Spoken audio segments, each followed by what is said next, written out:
Hi, welcome to Riverland, a little bed and breakfast on the Merrimack River at the Concord-Canterbury line.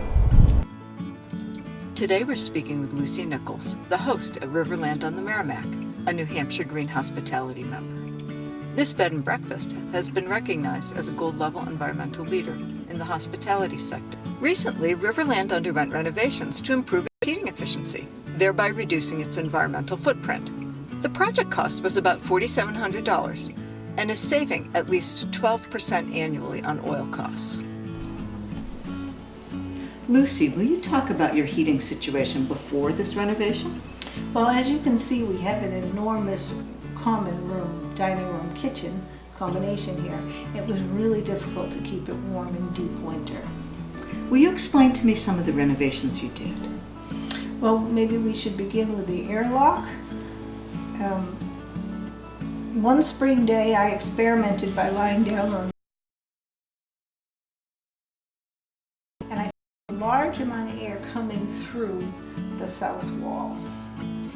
My sister, who's wise about these things, suggested that I put a second door between the common room and the garage, which we did, and it completely stopped that draft.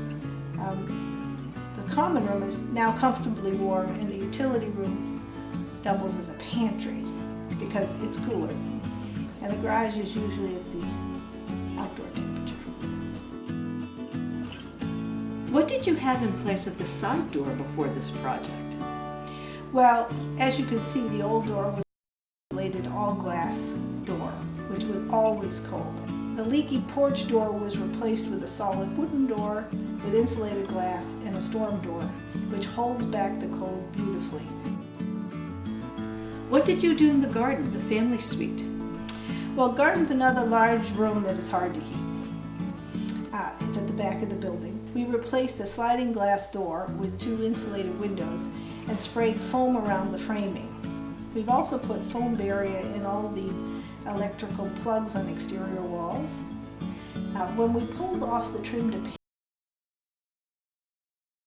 we found big gaps around the framing with no insulation at all. So we've gone foam happy and filled all those gaps.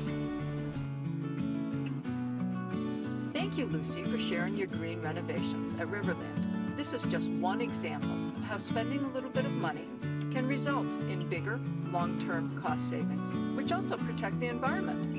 Keep an eye out for future pollution prevention videos. Thanks for watching.